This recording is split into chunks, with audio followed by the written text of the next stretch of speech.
Leading case बहुत important है। हम यहां पर क्षेत्राधिकार को लेकर जो है चलेंगे, क्षेत्राधिकार ज्यूरिडिक्शन को लेकर चलेंगे।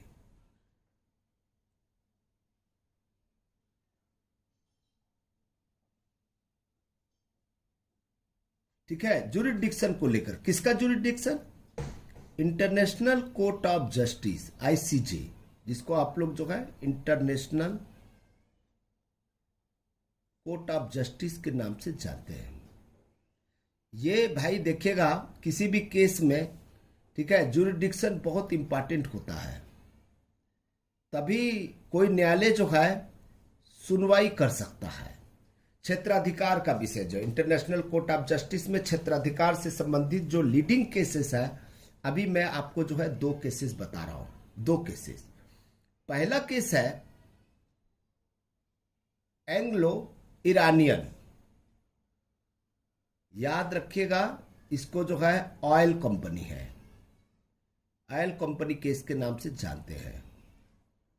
ठीक है, कंपनी केस, ईरानियन मतलब ईरान की, ठीक है, ऑयल कंपनी है, जिसका केस का नाम है यूके वर्सेस ईरान के नाम से जानते हैं।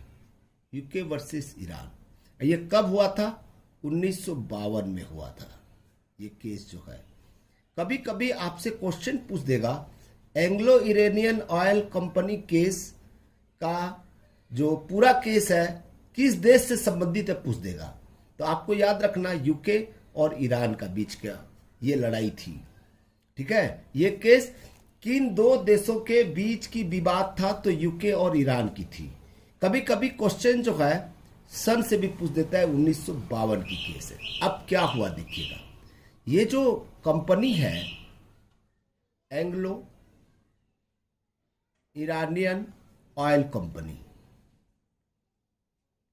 ठीक है, ये यूके की थी। यूके मतलब समझते हो, यूके का मतलब होता है ब्रिटेन, ब्रिटेन की कंपनी थी ये। ठीक है, अब यहां पर ईरान, ईरान के साथ में इस कंपनी का टीटी हुआ था। इस कंपनी का टीटी हुआ था, संधि हुआ था। संधि का मतलब ही होता है अंतर्राष्ट्रीय विधि। एक संधि मतलब समझौता हुआ था। ईरान ने कहा था कि टीटी तो हो चुकी है, तो आप जो है ये जो कंपनी को अनुमति दे दिया था व्यापार करने की, कंपनी को अधिकार मिल गया था। कहां पर?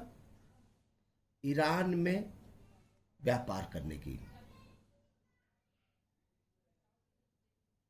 ईरान में व्यापार करें।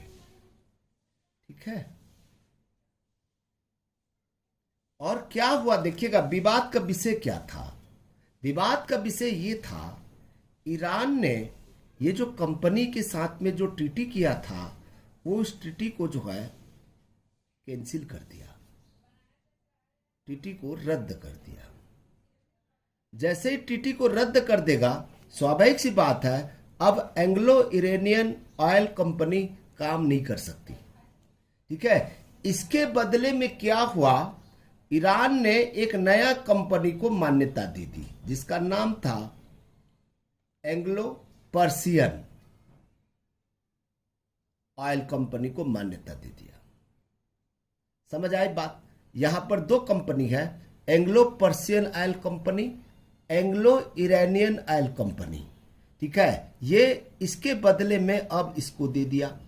तो स्वाभाविक सी बात है, जो पहले कंपनी थी, पहले ऑयल कंपनी थी, उनको कहीं न कहीं से नुकसान होगा।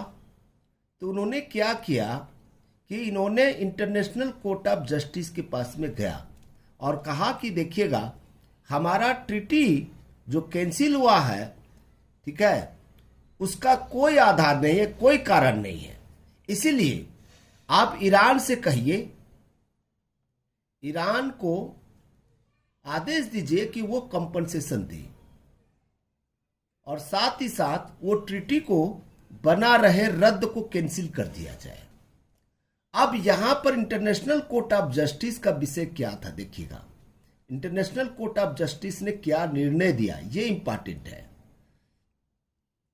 इंटरनेशनल कोर्ट ऑफ जस्टिस ने ये कहा कि देखिए, बोले ये जो ट्रीटी हुई है ना, ये जो ट्रीटी हुई है किसके किसके बीच में हुई है? कंपनी के बीच में हुई है, जो कंपनी यूके की है, और ईरान सरकार के बीच में हुई है। ईरान गवर्नमेंट के बीच में ये ट्रीटी हुई है। जबकि इंटरनेशनल लॉ का कहना है, इंटरनेशनल लॉ का ज्यूरिडिक्शन जो होता है, यहां पर ध्यान दीजिएगा, इंटरनेशनल लॉ का जो ज्यूरिडिक्शन है वो क्या होना चाहिए? स्टेट और स्टेट के बीच में होना चाहिए। स्टेट और स्टेट के बीच में यदि कोई डिस्प्यूट है तो इंटरनेशनल कोर्ट ऑफ जस्टिस को सुनने का अधिकार है, क्षेत्राधिकार है। लेकिन यहां पर क्या हुआ है? कंपनी और स्टेट के मध्य में विवाद हुआ है। कंपनी है और साथ ही साथ जो है यहां पर एक स्टेट है। तो ऐसे स्थिति में इंटरनेशनल कोर्ट ऑफ जस्टिस का कहना था कि क्षेत्राधिकार नहीं है मुझे सुनने का, इसीलिए मामले को रद्द कर दिया। शायद आपको समझ में आ गया होगा। यानी कि स्टेट और स्टेट के बीच में विवाद होगा और स्टेट और स्टेट के बीच में कोई ट्रीटी हुआ होगा, तभी ऐसे मामले को इंटरनेशनल कोर्ट ऑफ जस्टिस सुन सकता है। अब देखिएगा, एक दूसरा मामला जो है हमने को देखने को मिलता है, बहुत ही फेमस केस है, एस लोटस केस। ठीक है, लोटस केस। ये भी दो देश का जो विवाद था उसके बारे में पूछा जाता है। ये था फ्रांस और टर्की के बीच में विवाद था। टर्की, ये दो देश का नाम भी पूछा जाता है, फ्रांस और टर्की। ये 1927 का केस है और ये बहुत ज्यादा लैंडमार्क जजमेंट है। अब क्या होता है देखिएगा, फ्रांस और टर्की दोनों का पानी जहाज रहता है, जलयान रहता है, विसिल रहता है या स्ट्रीम रहता है, जिसको आप लोग कह सकते हो। ठीक है, जो स्टीमर जिसको आप लोग कहते हैं, जलयान था। और हाई सी का मतलब भी आपको समझना पड़ेगा। हाई सी का मतलब ये होता है कि दोनों देश ऐसे समुद्री भाग में थे जिनका कोई क्षेत्राधिकार नहीं था। ठीक है, दोनों का जलयान, फ्रांस का जलयान, फ्रांस का जलयान, सीप मतलब जलयान मतलब सीप। ठीक है, और यहां पर टर्की का जलयान कहां पर था? ऐसे समुद्री भाग में जहां पर क्षेत्राधिकार किसी का नहीं था।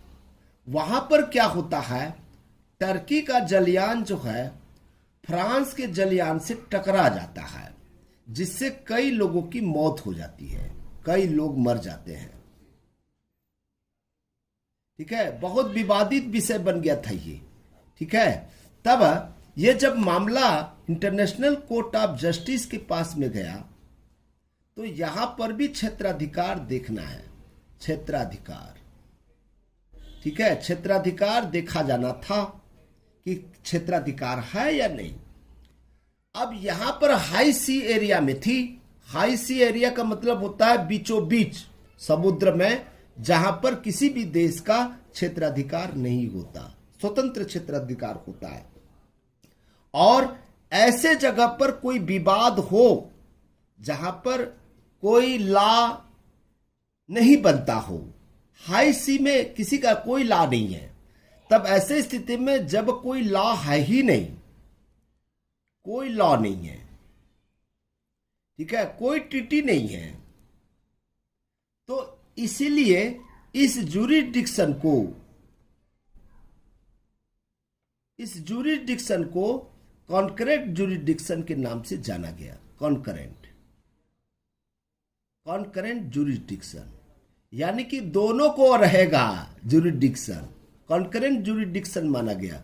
यानी कि एक क्वेश्चन पूछा जाता है, डॉक्ट्राइन ऑफ कॉन्करेंट ज्यूरिडिक्शन, ठीक है, कौन सा केस है? तो आपको बताना है एसएस लोटस केस है। यानी कि कॉन्करेंट का मतलब होता है समवर्ती क्षेत्राधिकार। समवर्ती क्षेत्राधिकार का मतलब क्या होता है? जहां पर दोनों का अधिकार हो, दोनों देशों का अधिकार हो,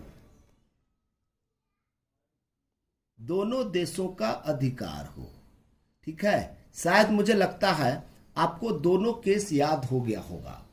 ठीक है, तो ये एसएस लोटस केस जो है, यही क्वेश्चन पूछा जाता है, फ्रांस वर्सेस टर्की का केस किस केस से संबंधित है, तो आपको बताना है एसएस लोटस केस।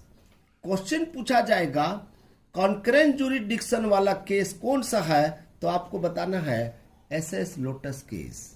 ठीक है, ये 2-3 चीजें जो है जरूर पूछा जाता है। मुझे पूरा विश्वास है कि आपको अच्छा लगा होगा। यदि अच्छा लगा है तो जरूर कमेंट्स लिखिएगा, मैं अगला वीडियो फिर बनाऊंगा। ठीक है दोस्तों, thank you thank you thank you.